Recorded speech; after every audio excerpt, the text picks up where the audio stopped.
Salam cerdas, Ibu, Bapak, saudara-saudara yang saya hormati. Kali ini saya akan membacakan dua berita yang sama, tentang hal yang sama, tapi dari dua media yang berbeda, yaitu tentang berita Cina akan memangkas gaji beberapa petinggi lembaga negara mereka, regulator keuangannya. Saya sudah lihat tadi hampir semua media besar itu memberitakan, karena sumber yang memberitakan itu salah satunya adalah kantor berita Reuters ya. Nah, saya pilih dua saja, isinya sama kurang lebih, tapi supaya ini para pemirsa yakin ini bahwa ini berita memang benar. Pertama saya bacakan dari Tempo. Tempo ini lebih awal memberitakan beberapa hari yang lalu, tanggal 14 malam, judulnya begini: Cina akan pangkas separuh gaji pegawai 3 regulator keuangan, samakan dengan PNS lain. Nah, gitu ya. Nah, saya bacakan beritanya. Tempo.co Jakarta, Cina akan memangkas gaji staf di 3 regulator keuangan utama, termasuk Bank Sentral. Jadi 3 regulator keuangan, salah satunya adalah Bank Sentral Cina, itu hingga separuhnya. Seperti dilansir Reuters pada Selasa 14 Januari 2025, jadi Tempo cepat memberitakan setelah ada di kantor berita Reuters, langsung diberitakan. Disebutkan langkah ini diambil sebagai bagian dari perubahan peraturan yang diumumkan pada 2023 agar gaji mereka setara dengan gaji pegawai negeri sipil lainnya, kata satu sumbernya Reuters ini ya. Mulai bulan ini berarti Januari ini ya, staf di Bank Rakyat Cina, PBOC, staf Bank Rakyat Cina ya, lalu Administrasi Regulasi Keuangan Nasional, NFRA, dan Komisi Regulasi Sekuritas Cina, CSRC ya, kalau di sini ya tentu tidak sama persis ya, ini Bank Indonesia, OJK, ya, Kementerian Keuangan yang mengatur, tapi sekarang kan ada pasar modal, tapi anggaplah begitu ya. Ini akan mengalami penurunan total pendapatan sekitar setengahnya, kata 4 sumber kepada Reuters. Jadi Reuters ini tidak mengambil dari rilis ya, tapi dari sumber mereka. Sumber yang mengetahui masalah ini menolak disebutkan namanya karena sensitifnya masalah tersebut.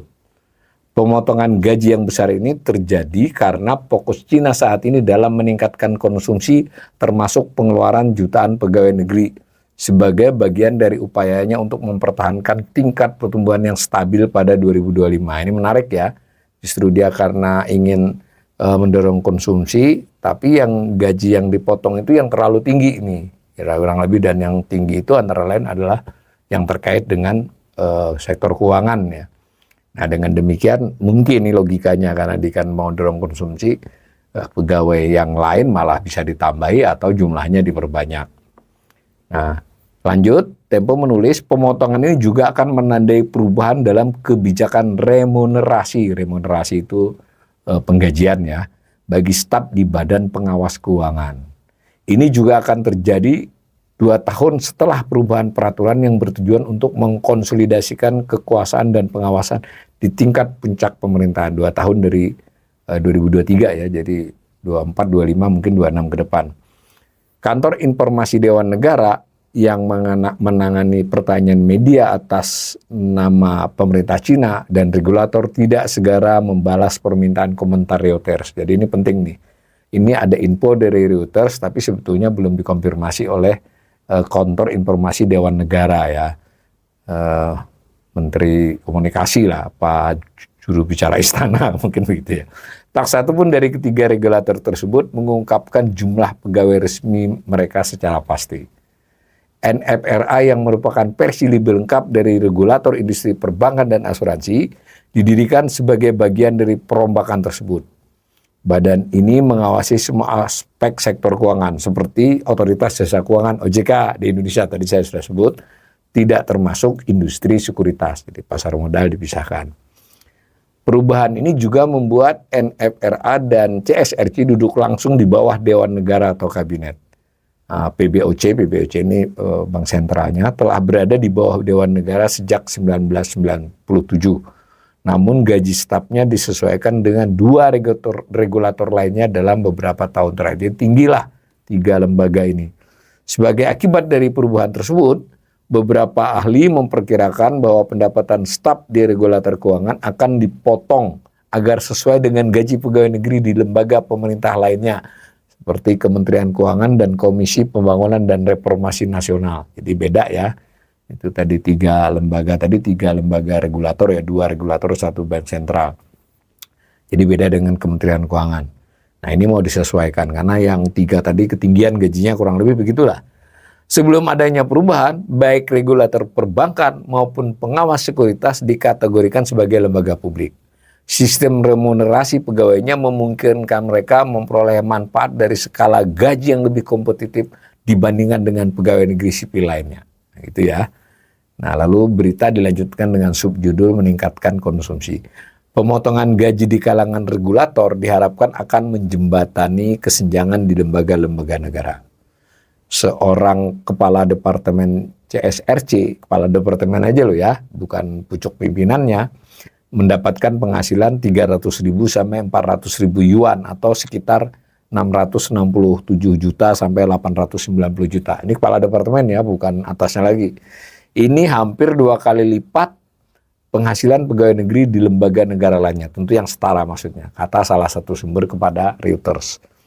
Sementara semua kepala departemen di 3 regulator keuangan tadi akan mengalami pemotongan gaji sekitar setengahnya.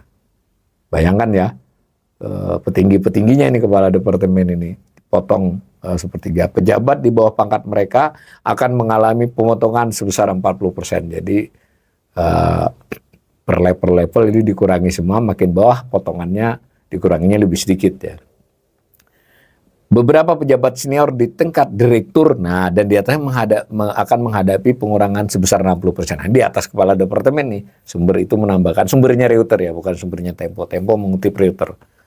Namun, pemotongan gaji yang besar di badan-badan regulator ini terjadi pada saat yang sulit bagi Cina yang berupaya meningkatkan konsumsi untuk menghidupkan kembali perekonomian yang melambat dan kontras dengan beberapa langkah pemerintah baru-baru ini. Jadi perlu kita ketahui ya, Cina ini tetap beberapa tahun terakhir tumbuh lebih lambat dari Cina tahun-tahun sebelumnya, sebelum COVID terutama.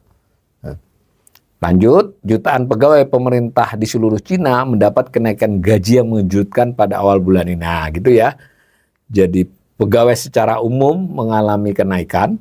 Nah, tapi itu yang sudah terjadi. Tapi dari info Reuters yang dikutip Tempo ini, khusus petinggi-petinggi di lembaga regulator keuangan tadi, ya semacam OJK dan pengawasnya ya, ini diturunin. Nah, ini menarik ide ini ya.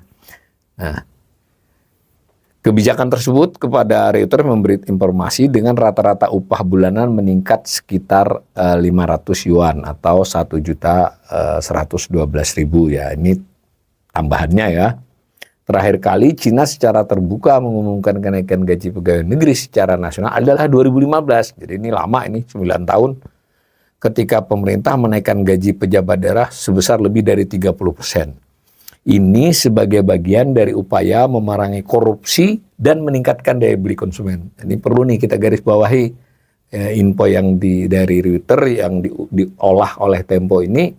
Saya ulangi lagi ya sederhananya, sudah terjadi kenaikan gaji pegawai secara umum dan itu udah lama nggak naik, dinaikin untuk mendorong konsumsi. Jadi terakhir naik 2015, ini 2025 bulan Januari ya. Nah, supaya mendorong daya beli konsumen di satu sisi, di sisi lain untuk upaya memerangi korupsi. Tentu berarti kan maksudnya mengurangi insentif orang untuk korupsi karena gajinya dinaikin. Tetapi pada saat bersamaan, meskipun belum diputuskan ini, tapi info yang didapat Reuters, di 3 lembaga keuangan yang gajinya berlipat, hampir 2 kali lipat petingginya dari yang lain diturunin. Bukan hampir ya, malah lebih itu tadi. Khusus kepala-kepalanya, jadi kalau di sini itu sayang tidak sepenuhnya sepadan ya, tapi yang OJK-nya ya, bank sentralnya berarti Bank Indonesia, lalu tadi ada pengawas atau regulator sekuritas ya, di sini beda kan ya, itu masuk OJK semua. Ini yang kepala departemen dikurangi separuh, yang khusus petingginya kalau di sini mungkin ya Dewan Komisioner, Dewan Eksekutif itu 60% mau dipotong. Tapi karena ini banyak kan, di tempat mereka cukup banyak gitu, di lembaga-lembaga itu, ya departemen kan banyak itu. Untuk mungkin tidak hanya soal duitnya, tapi juga menunjukkan suasana keadilannya yang ingin diperlihatkan. Nah, dilanjut lagi, selain itu awal bulan ini seorang pejabat senior partai di kota besar Chongqing di barat daya Cina meminta kader politik untuk memimpin dalam hal konsumsi. Jadi ada info juga soal untuk mendorong konsumsi. Nah, maka berita selanjutnya ini, sebanyak 3,4 juta orang berbondong-bondong mengikuti ujian pegawai negeri tahun lalu karena terpikat oleh prospek jaminan kerja seumur hidup dan tunjangan termasuk perumahan bersubsidi dan asuransi sosial yang merupakan daya tarik utama bagi para lulusan yang kecewa dengan kurangnya kesempatan kerja di sektor swasta. Jadi berarti berita ini memberi informasi ke kita, ini Cina sedang menambah pegawai negerinya ya. Selain itu juga menambah gajinya dan fasilitas lain supaya orang mau jadi pegawai negeri. Tapi pada saat yang bersamaan dia kurangi gaji beberapa petinggi tadi kan. Nah, namun selama beberapa tahun terakhir, info dari Tempo mengutip Reuters ini, beberapa pemerintah daerah kesulitan membayar gaji pegawai negeri sipil karena kondisi keuangan mereka yang memburuk. Pegawai negeri sipil lainnya bertahan hidup hanya dengan 4.000 yuan atau sekitar 8,9 juta sebulan sambil menghidupi keluarga dan membayar pinjaman. Jadi ya tentu informasi ini tidak mencukupi ya. Dan tadi sudah saya perlihatkan ada kontan, tapi kontan ini dengan judul Cina pangkas gaji staf regulator keuangan papan atas hingga 50%, tapi isinya ya malah relatif lebih lengkap Tempo tadi. Jadi makanya saya bacakan Tempo, begitu juga CNBC Indonesia juga memuat hal ini. Ya tidak tahu nih, sebetulnya informasi ini dari Reuters dulu ya, kantor berita Reuters, dikutip oleh media-media Indonesia, meskipun tidak lengkap, mungkin ingin membangun juga perhatian ya, bahwa salah satu cara mendorong konsumsi adalah dengan memperbaiki gaji pegawai negeri, kemudian juga menambah jumlahnya. Untuk kasus Cina ya, kita tidak, di Indonesia harus diperhitungkan juga. Tapi pada saat yang bersamaan juga dilakukan pemotongan terhadap gaji-gaji petinggi yang terlampau besar imbalannya. Demikian.